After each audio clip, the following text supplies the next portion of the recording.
1950 সালের 26শে জানুয়ারি এই ভারতবর্ষের মানুষ প্রথম তাদের সার্বভৌমত্ব, তাদের স্বাধীনতা, তাদের পরিচয়, তাদের ভবিষ্যতের কর্মপন্থা, ভবিষ্যতের অগ্রগতির দস্তাবেজ ভারতবর্ষের সংবিধান ভারতবর্ষের মানুষের কাছে আজকে পেশ হয়েছে। আজ থেকে আমরা ঘোষণা করেছিলাম আমাদের দেশ স্বাধীন, সার্বভৌম, ধর্মনিরপেক্ষ, গণতান্ত্রিক এবং প্রজাতান্ত্রিক দেশ। আমরা সমাজবাদী, সমাজতান্ত্রিক নীতি মেনে চলি, সকলের সমান অধিকারে বিশ্বাস করি, সকলের সমান সুযোগে বিশ্বাস করি, সকলের সমান ন্যায় মেনে চলি। এই জাতীয় পতাকার ইতিহাস আরেকটু এগিয়ে আমরা নিয়ে যেতে পারি 1929 সাল। 1929 সালের 31শে ডিসেম্বর আজকের যেখানে লাহোর, যা পাকিস্তানের মধ্যে পড়ে, সেই লাহোরে রবি নদীর তীরে কংগ্রেস দল প্রথম অধিবেশন করে সিদ্ধান্ত নিয়েছিল যে ব্রিটিশ, তোমাকে ভারতবর্ষ থেকে চলে যেতে হবে, কারণ আমরা ভারতবর্ষের মানুষ পূর্ণ স্বরাজের দাবি করছি। পূর্ণ স্বরাজ, কমপ্লিট ইন্ডিপেন্ডেন্স, পূর্ণ স্বরাজের দাবি আমরা করেছিলাম জওহরলাল নেহরুর নেতৃত্বে 1929 সালের 31শে ডিসেম্বর। আজকের লাহোর, যেটা পাকিস্তানের একটি অংশ, সেই লাহোরে যখন তা ভারতবর্ষের মধ্যে ছিল, সেদিনই সিদ্ধান্ত হলো যে আমরা 1930 সালের 26শে জানুয়ারি আমরা আমাদের স্বাধীনতার দিন ঘোষণা করে দেব। আমাদের সংবিধান রচনা করে আমরা ঘোষণা করে দেব, আমাদের পতাকা উত্তোলন করে ঘোষণা করে দেব যে এই ভারতের আগামী দিনের মালিক হবে শুধুমাত্র ভারতীয়। তাই 1930 সালের 26শে জানুয়ারি সেই দিনটিকে স্মরণে রেখে, যেহেতু সেই দিন প্রথম আমাদের এই তিরঙ্গা পতাকার উত্তোলন হয়েছিল, পূর্ণ স্বরাজের আহ্বান জানানো হয়েছিল, সেই পূর্ণ স্বরাজের দিনটাকে স্মরণে রেখে এবং সেই পতাকা উত্তোলনকে ঐতিহাসিকভাবে সুপ্রতিষ্ঠিত করার লক্ষ্যে স্বাধীনতার পর যখন 1950 সালে আমরা ভারতবর্ষের সংবিধানকে নিয়ে এলাম ভারতবর্ষের মানুষের জন্য, তখন এই 26শে জানুয়ারি দিনটাকে তাদের প্রতি, তাদের উদ্যোগকে, তাদের স্মৃতিকে, তাদের প্রচেষ্টাকে সম্মান জানিয়ে 1950 সালের 26শে জানুয়ারিকে আমরা প্রজাতান্ত্রিক দিবস হিসাবে ঘোষণা করলাম। তাই আজ প্রজাতন্ত্র ঘোষিত হয়েছিল পৃথিবীর বুকে এই ভারতবর্ষ থেকে। আজ থেকে আমরা বলে দিয়েছিলাম যা কিছু ভারতবর্ষের ভালো মন্দ তার দেখবার, বোঝার, ভাববার দায়িত্ব আর কারো নেই, শুধুমাত্র ভারতীয়। এবং সেই ভারতীয়রা এই দায়িত্ব পালন করবে কি করে? কোন রাজা, উজির, নবাবের ইচ্ছায়, অনিচ্ছায় নয়, কোন শক্তিশালী পুরুষের, মহিলার ইচ্ছায়, অনিচ্ছায় নয়। ভারতবর্ষের আগামী দিনের ভবিষ্যৎ পরিচালিত হবে সকলে মিলে সিদ্ধান্ত নিয়ে ঐক্যমতে পৌঁছানো এক দাবি স্বরূপকে সামনে রেখে, যার নাম সংবিধান। এই সংবিধান রচনা একদিনে হয়নি, এই সংবিধান রচনার অনেক বড় ইতিহাস আছে। 1934 সাল থেকে প্রথম এই সংবিধান রচনা করবার প্রক্রিয়া শুরু হয়েছিল। সেদিন জাতীয়তাবাদী আন্দোলনের নেতাদের আলোচনার মধ্যে সংবিধানকে সামনে রেখে, সংবিধান কি? Supreme law of the country. আমাদের দেশের সব থেকে বড় আইনের নাম সংবিধান। এত বড় সংবিধান পৃথিবীতে কোথাও নেই, এত বড় সংবিধান পৃথিবীতে কোথাও নেই। লিখিত আকারে এই সংবিধান আমরা তৈরি করেছিলাম এবং সেদিন যে কাজটা সঠিক হয়েছিল তার প্রমাণ আজও ৭৫ বছর পর ভারতবর্ষকে আমরা অটুট অক্ষত রাখতে পেরেছি, এত অপচেষ্টা সত্ত্বেও। তাই শুধু একটা কথা বলবো আজকে এখানকার মানুষকে, পাশের দেশ বাংলাদেশ তাকিয়ে দেখুন, গণতন্ত্র না থাকলে কি হয়, দেশের প্রধানমন্ত্রীকে পালাতে হয় দেশ ছেড়ে। পাশের দেশ পাকিস্তান তাকিয়ে দেখুন, গণতন্ত্র না থাকলে কি হয়, সেখানকার প্রধানমন্ত্রী ইমরান খানকে 12 বছরের জেল খাটতে হয়, তার বউকে 6 বছরের জেল খাটতে হয়। এক একটা প্রধানমন্ত্রীকে ফাঁসিতে ঝুলতে হয়, গুলি খেয়ে মরতে হয়। গণতন্ত্রের এটাই শক্তি, ধর্মনিরপেক্ষতার এটাই শক্তি, প্রজাতন্ত্রের এটাই শক্তি। অনেক অপশক্তি চেষ্টা করবে আমাদেরকে দুর্বল করবার। দেশের মানুষ আপনাদেরকে বুঝতে হবে কি করলে দেশ ঠিক থাকবে, কারণ এটা মানুষের সংবিধান। এই দেশকে টিকিয়ে রাখতে হবে সাধারণ মানুষকে তাদের বিবেচনার মধ্যে দিয়ে। 1925 সাল ভারতবর্ষে প্রথম দেশ বিরোধী কথা চালু হলো, সংবিধান বিরোধী কথা চালু হলো এই দেশে। 1925 সাল আমাদের সংবিধান রচনার আগেই, দেশের স্বাধীনতা পাওয়ার আগেই একটা শক্তি ভারতবর্ষে আবির্ভাব হলো, যারা বলতে আরম্ভ করলো যে ব্রিটিশকে দেশ থেকে তাড়ানো যাবে না, ব্রিটিশ আমাদের উপকারী বন্ধু। কারণ ব্রিটিশ এসেছিল বলে মুসলমানদেরকে তাদের শাসন থেকে আমরা সরাতে পেরেছি। ব্রিটিশ আমাদেরকে লুট করছে, ধর্ষণ করছে, খুন করছে, কৃতদাস বানাচ্ছে, সারা দেশকে লুট করে লন্ডন বানাচ্ছে, আমাদেরকে ভিখারি জাতিতে পরিণত করে দিচ্ছে, দুর্ভিক্ষ আমাদের জীবনের নিত্য সঙ্গী হয়ে দাঁড়াচ্ছে। তবুও তাদের প্রতি আনুগত্য প্রকাশে খামতি দেয়নি। কারা জানেন? কারা জানেন? আজকে যারা ভারতবর্ষের ক্ষমতায় বিজেপি পার্টি, তাদের পূর্বসূরি RSS। সেদিন যখন ভারতবর্ষের কংগ্রেসের নেতৃত্ব, মহাত্মা গান্ধীর নেতৃত্বে বলছে ব্রিটিশকে, ব্রিটিশ তুমি ভারত ছেড়ে চলে যাও, কুইট ইন্ডিয়া মুভমেন্ট, ভারত ছাড়ো আন্দোলন, তখন এই বিজেপির যারা পূর্বসূরি, হিন্দু মহাসভা, বিশ্ব হিন্দু পরিষদ, তারা ভারতবর্ষের যুবকদের বলছে, ওহে হিন্দু যুবক, তোমরা দলে দলে ব্রিটিশের সেনাবাহিনীতে যোগদান করো। ব্রিটিশকে দুর্বল করা চলবে না, ব্রিটিশকে বাঁচিয়ে রাখতে হবে, ব্রিটিশকে শক্তিশালী করতে হবে। এরাই আজকে ক্ষমতায়। ভারতবর্ষ স্বাধীন হলো, এই ভারতবর্ষের তেরঙ্গা পতাকার বিরোধিতা করা হলো। কি বলা হলো?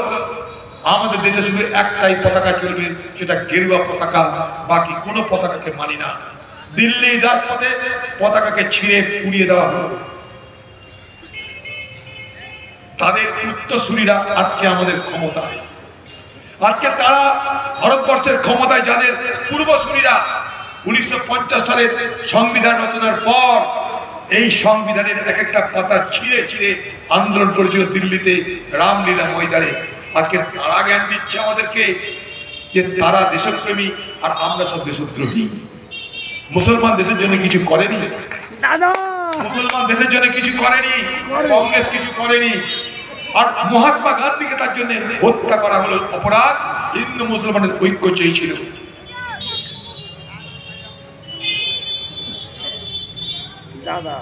The flag is a symbol of national unity. এই পতাকা আমাদের জাতীয় ঐক্যের প্রতীক।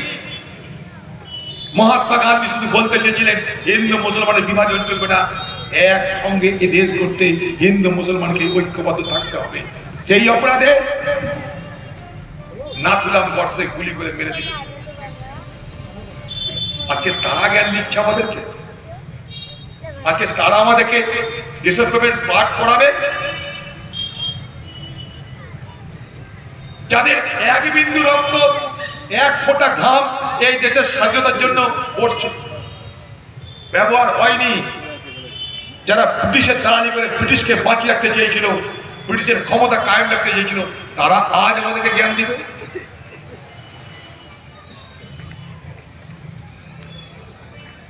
তাই ভারতবর্ষের মানুষকে আবেগ নয়, নিষ্ঠুর বাস্তবতার কষ্টি পাথরে বিচার করে দেখতে হবে।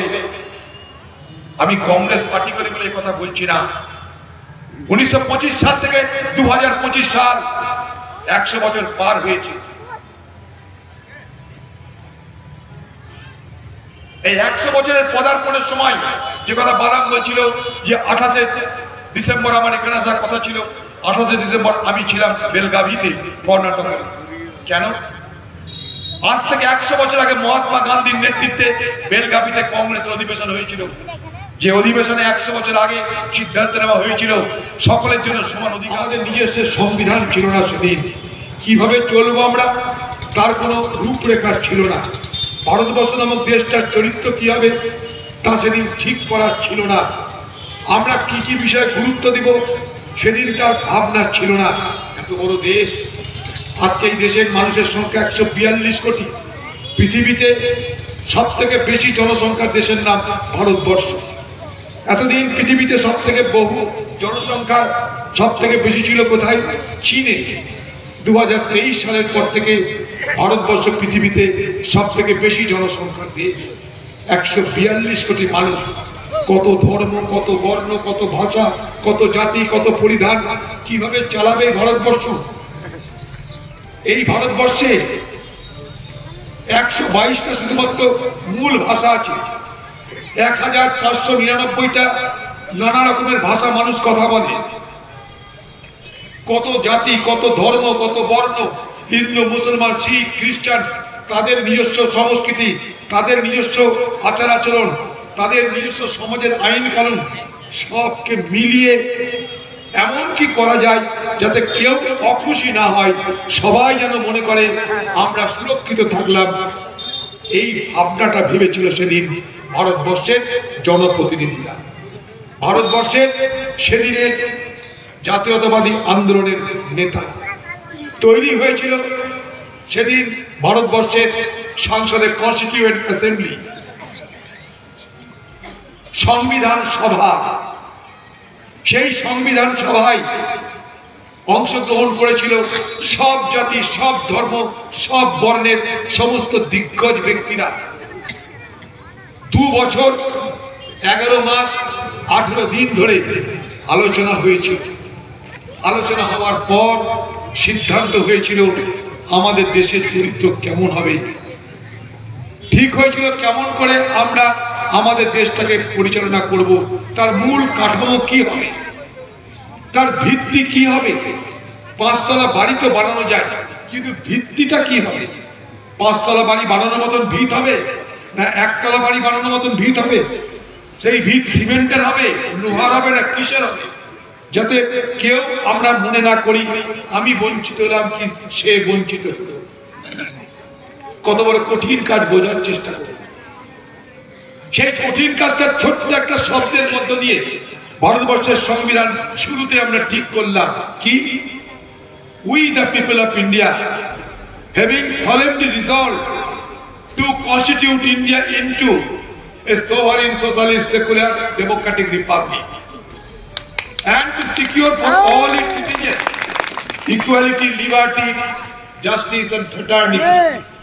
সেদিন আমরা কি বললাম যে আমরা ভারতবর্ষের মানুষ, আমরা সবাই মিলে ঠিক করছি, আমরা সবাই মিলে প্রতিজ্ঞা করছি, সবাই মিলে সিদ্ধান্ত নিচ্ছি যে আগামী দিনে যে ভারতবর্ষ বানাবো সেই ভারতবর্ষ কেমন হবে। সেই ভারতবর্ষ হবে সমাজতান্ত্রিক, ধর্মনিরপেক্ষ, গণতান্ত্রিক, প্রজাতন্ত্র যেখানটায় সুনিশ্চিত হবে এবং গণতান্ত্রিক ব্যবস্থার মধ্য দিয়ে, নির্বাচনের মধ্য দিয়ে জনপ্রতিনিধি হয়ে দেশ চালাবে। এই ব্যবস্থা আমরা গ্রহণ করলাম। তাই সভারই সার্বভৌম, আমরা আমাদের দেশের সিদ্ধান্ত নিজেরা নেব। সোশ্যালিস্ট আমরা সমাজতন্ত্র মানব, সেকুলার আমরা ধর্মনিরপেক্ষ থাকবো, ডেমোক্রেটিক আমরা গণতন্ত্রে বিশ্বাস করব, এবং রিপাবলিক মানে প্রজাতন্ত্র, অর্থাৎ প্রজারা ঠিক করবে রাজা কে হবে। কি করে ঠিক করবে প্রজারা? ভোট দেওয়ার মধ্য দিয়ে। সেই ভোট দেওয়ার মধ্য দিয়ে ভারতবর্ষের রাজা মানে আজকের যারা দেশ চালায় তাদেরকে ঠিক করা হয়। এই ব্যবস্থাটা ভারতবর্ষের সংবিধানে নির্দিষ্ট করা হয়। কেন? সেখানে বলে দেওয়া হলো to secure for all it's citizen. কেন এটা করছি আমরা? আমাদের দেশের সকল মানুষের জন্য কি কি চাই? চাই ইকুয়ালিটি, সকলের অধিকার সমান, চাই লিবার্টি, সকলের স্বাধীনতা, চাই জাস্টিস, সকলের সমান বিচার, চাই ফ্র্যাটার্নিটি, সকলের ভ্রাতৃত্ব। আমার আপনার এক বিচার। আমি যদি খুন করি আমার যাবজ্জীবন, আপনি খুন করলে আপনারও যাবজ্জীবন। আমার আপনার একই পাওনা। এদেশের শিক্ষা, স্বাস্থ্য আপনিও পাবেন, আমি থাকবে না, উচ্চ নিচের ভেদাভেদ থাকবে না। এইটাকে ঠিক করতে তৈরি হলো এই ভারতবর্ষের সংবিধান। অনেকটা আইন কানুন তৈরি করা হলো। শুরুতে আমরা 395টা অনুচ্ছেদ তৈরি করলাম। এই করতে হবে, তাই করতে হবে, এইভাবে এগোতে থাকবো।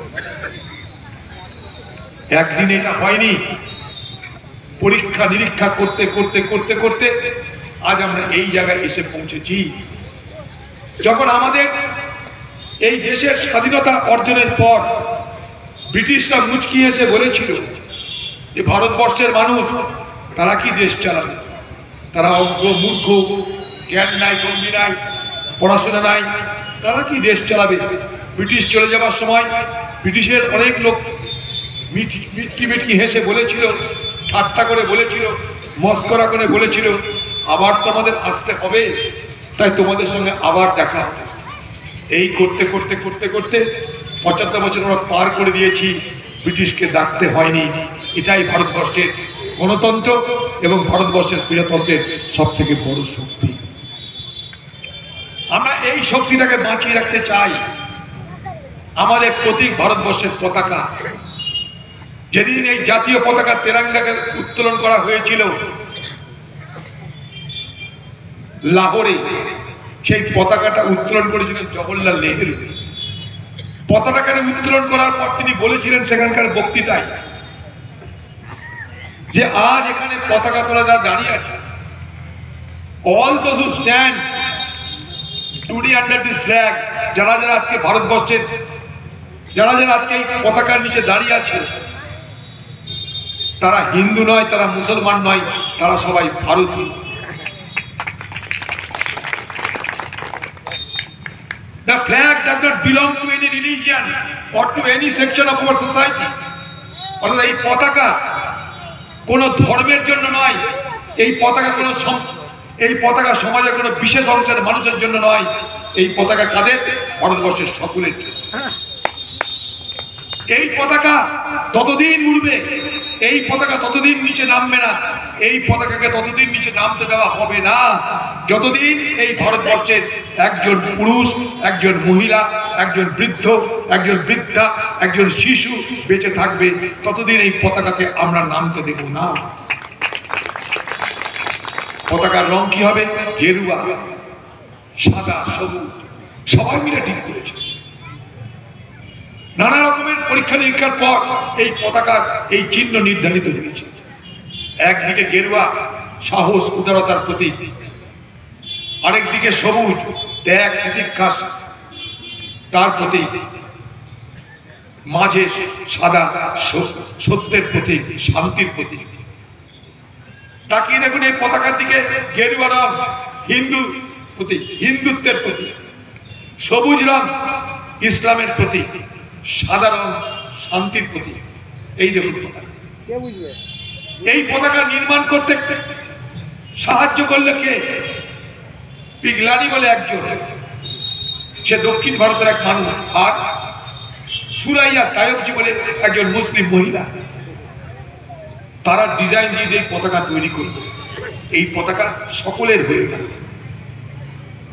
এই পতাকা শুধুমাত্র একটা সিম্বল নয়, এই পতাকা আমাদের সম্মান, আমাদের গৌরব, আমাদের মর্যাদার প্রতীক। আমরা অনেক রাস্তা পার হয়ে এসেছি। যখন স্বাধীন হয়েছিলাম আমরা, এদেশের মানুষের দুবেলা খাবার ছিল না।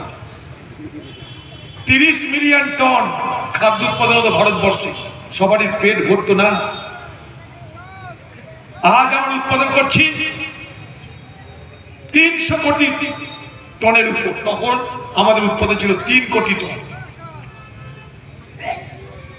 আজ আমরা শুধু খাদ্যে স্বয়ংসম্পূর্ণ যে তাই নয়, আমরা আমাদের দেশের খাদ্য বাইরে আমরা বাণিজ্যে রপ্তানি করছি। এই নবগ্রামে কত ধান হয় আপনারা জানেন, ধানের দেশ নবগ্রাম। একদিন এখানে এত ধান হতো না, এত খাবার থাকতো না, এত খাবার ছিল না। 3 বার করে ফসল হয় সবুজ বিপ্লবের হাত ধরে। এইভাবে দেশ এগিয়েছে, আজ আমরা খাদ্যে স্বয়ংসম্পূর্ণ হয়েছি। যখন আমাদের দেশ স্বাধীন হয়েছিল খাবার ছিল না আমাদের পেটে, অপুষ্টি, ক্ষুধা, রোগ, গরিবি, জর্জরিত অবস্থায় ছিলাম আমরা। শিক্ষা ছিল না, স্বাস্থ্য ছিল না, পকেটে পয়সা ছিল না। ব্রিটিশ আমাদেরকে লুট করে সব নিয়ে চলে গেছে। সব মানুষের এই ভোট দেওয়ার অধিকার ছিল না, যেটা আমরা নিশ্চিন্ত করেছিলাম আমাদের সংবিধানের মাধ্যমে।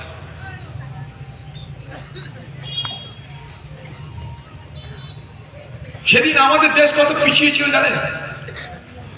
আমাদের দেশে টেলিফোন ছিল মাত্র 2,40,000। আজ 100 কোটি পার হয়ে গেছে। যার তার পকেটে মোবাইল ছিল না। সেদিন আমাদের দেশে ডাক্তার ছিল প্রতি 63,000 মানুষের জন্য একটা। আজকে আমাদের দেশে ডাক্তার 1,000 মানুষের জন্য একটা। সেদিন ভারতবর্ষে মোট ডাক্তার ছিল 2,63,000। আজকে ভারতবর্ষে প্রতি বছর 80,000 ডাক্তার আমরা বার করছি। ভাবা যায়? সেদিন ভারতবর্ষে 20টা মাত্র ইউনিভার্সিটি ছিল। আজকে ভারতবর্ষে 1200-এর উপরে ইউনিভার্সিটি। কত হাজার কলেজ আছে ঠিক নেই। আজ ঘরে ঘরে শিক্ষিত, ঘরে ঘরে গ্রাজুয়েট, এমএ সব। এমনি এমনি হয়নি। দীর্ঘ অধ্যবসায়, দীর্ঘ মেহনত, দীর্ঘ পরিশ্রমের বিনিময়ে আমরা এগুলো পেয়েছি। তাই আজ সেগুলোকে স্মরণ করার দিন।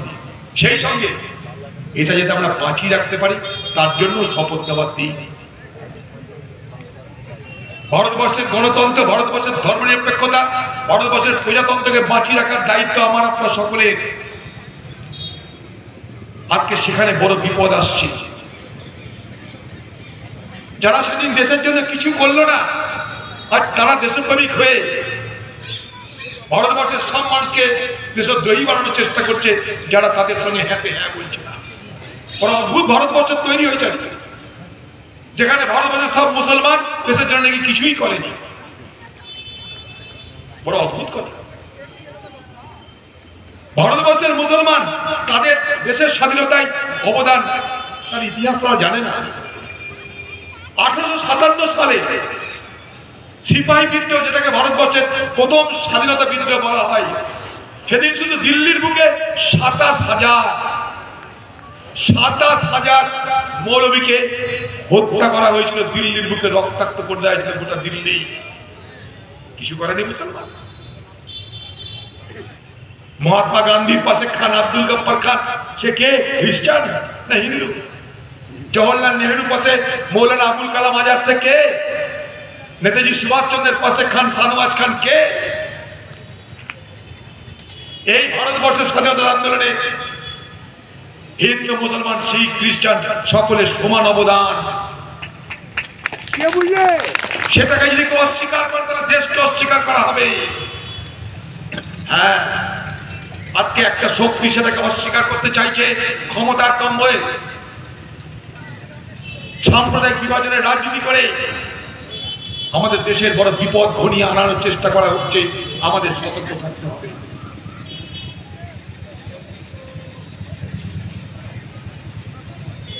আজ ভারতবর্ষের এক নতুন সংকট তৈরি হয়েছে।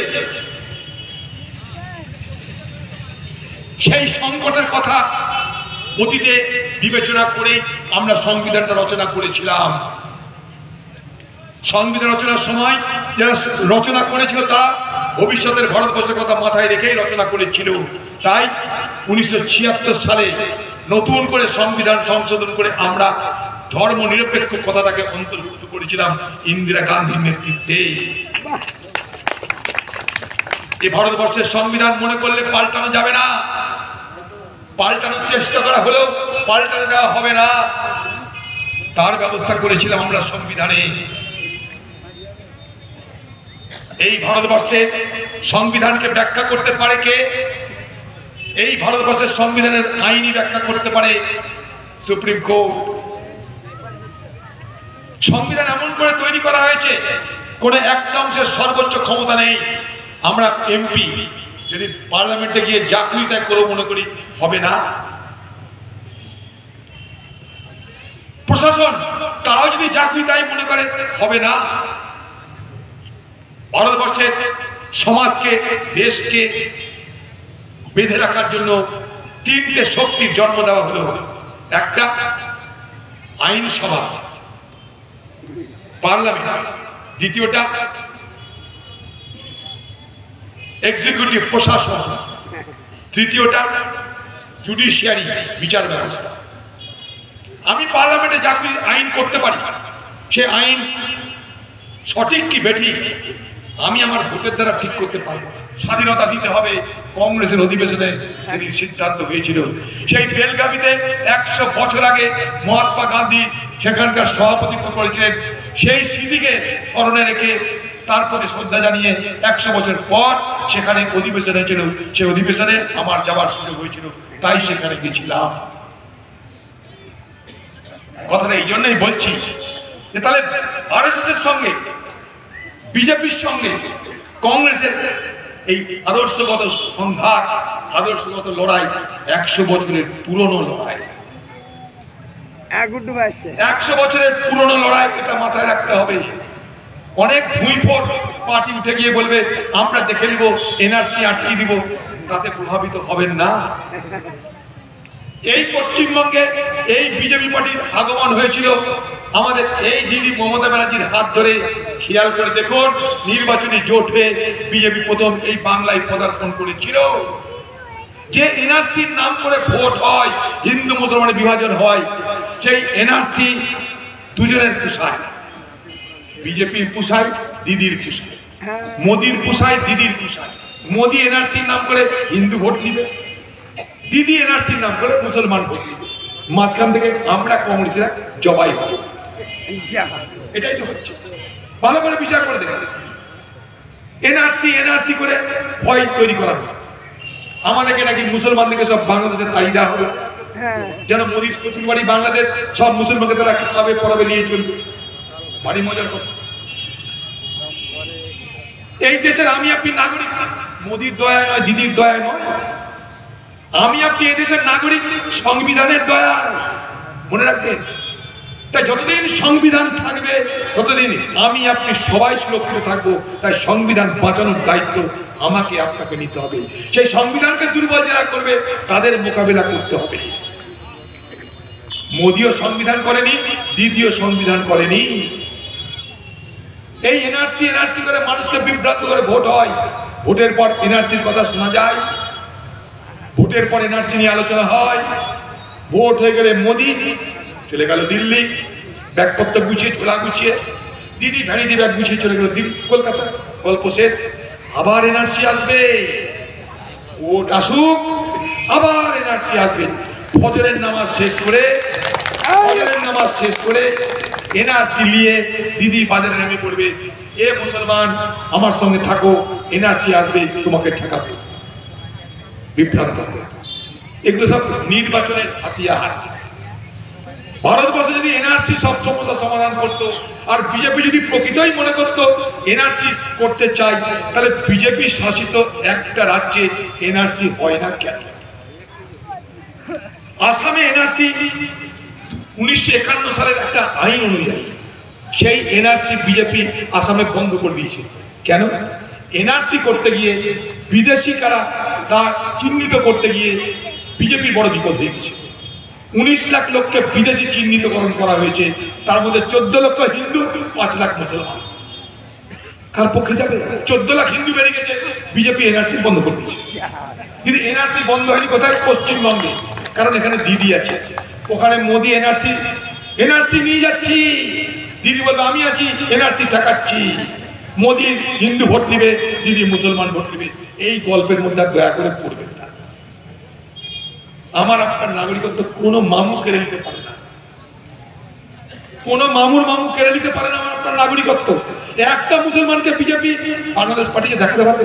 একটা মুসলমান চ্যালেঞ্জ করছে বিজেপি, একটা মুসলমানকে বাংলাদেশ পার্টি দেখাতে।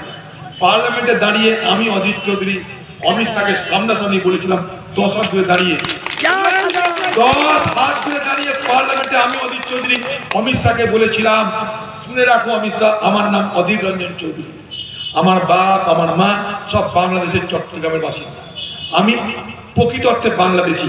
তোমার যদি বাপের ক্ষমতা থেকে আমাকে তাড়িয়ে দেবে, তারপর তোমরা বাকি লোককে নিয়ে যাবা।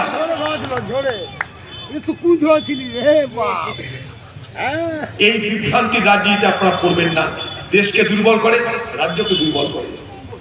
এই বিভ্রান্তের রাজনীতি রাজ্যকে দেশকে দুর্বল করছে। 100 বছর ধরে এই দলটা কংগ্রেস লড়াই করছে ভারতবর্ষের এই ধর্মনিরপেক্ষতা গণতন্ত্রের জন্য, আজও করছে। আমি হিসাব দিলাম আপনাদের। এই পতাকার জন্য মহাত্মা গান্ধীকে, ইন্দিরা গান্ধীকে, রাজীব গান্ধীকে শহীদ হতে হয়েছে, হিসাব দিয়ে দিলাম আপনাদেরকে। আজ বিভাজনের রাজনীতিতে আপনারা বিভ্রান্ত হবেন না। অজিত দাদা, বাদাম ভাই, দেশের রাজকুমার ভাই, একটা ভদ্রলোক লিখেছিলেন, ऐसा कोई मिसाल जमाने में पाई हो जहां हिंदू की घर जलाने, जहां हिंदू की घर और हिंदू की घर में आग खुदा ने लगाई हो। পৃথিবীতে এমন কোন উদাহরণ আছে যেখানে হিন্দুর বাড়িতে খুদা এসে আগুন লাগিয়েছে? या कोई मुसलमान की बस्ती यारो राम जी ने जलाई हो, अथवा मुसलमानদের কোন বস্তি রাম এসে আগুন লাগিয়েছে, প্রভু রাম যাদেরকে জয় শ্রীরাম বলা হয়, জয় শ্রীরাম এসে আগুন লাগাচ্ছে, আছে না? या गुरु नानक सिर्फ सिखों को राह दिखाई हो, अथवा गुरु नानक শিখ গুরু নানক যে শুধু শিখদেরকে এই রাস্তা দেখিয়েছে, এমন কোন উদাহরণ আছে? যে হিন্দুর বাড়ি খুদা আগুন লাগাচ্ছে, মুসলমানের বাড়ি রাম আগুন লাগাচ্ছে, অথবা গুরু নানক এসে শুধু শিখদের জ্ঞান দিচ্ছে, বাকি কাউকে কিছু বলছে না? নেই। राम हो या रहीम हो, नानक हो या ईसाई हो, सबका रूप नरम है। इधर देखो, चमचों को देखो, ये चमचो पतली से गर्म है। অর্থাৎ গুরু নানক বলো, রাম বলো, খোদা বলো, যিশু বলো, তারা সব ভালো কথা বলেছে, মানুষের কথা বলেছে। আর আমরা যারা চামচা, তাদেরকে দেখো, তারা বাজারকে গরম করার চেষ্টা করি, আমরা বিভাজনের রাজনীতি করি। मजा के लिखे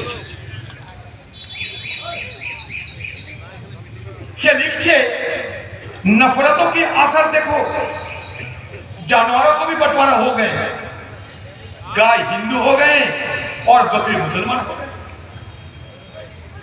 घृणा घृणा तार प्रभाव देखो, घृणार प्रभावे की होच्छे, जंतु जानवर सेও भाग হয়ে যাচ্ছে, गाय हिंदू हो जाच्छे और बकरी मुसलमान हो। ये देखकर मेवात काफी हैरान हो चुके हैं।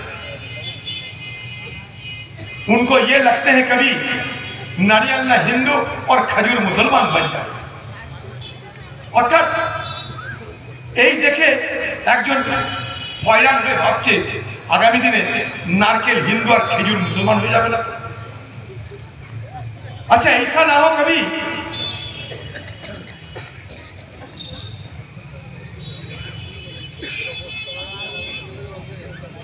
कि हम लोग आपस में रंग को बांटते हैं, আমরা নিজেদের মধ্যে রংকে বিভাজন করছি, সবুজ রং মুসলমানের, লাল রং হিন্দু। हरा मुसलमान की रंग होते हैं और लाल हिंदू की रंग होते हैं। कभी ऐसा ना हो कि बाजार में गए सब्जी खरीदने में तो सारे सब्जियां तो हरा है, तो हरा सब्जियां मुसलमान बन गए और हिंदुओं के लिए बस सिर्फ टमाटर और गाजर रह गए। মানে এমন না হয় রঙের বাটোয়ারা করতে গিয়ে এখানে কি বাটোয়ারা, সবুজ রং মুসলমানের, লাল রং হিন্দু।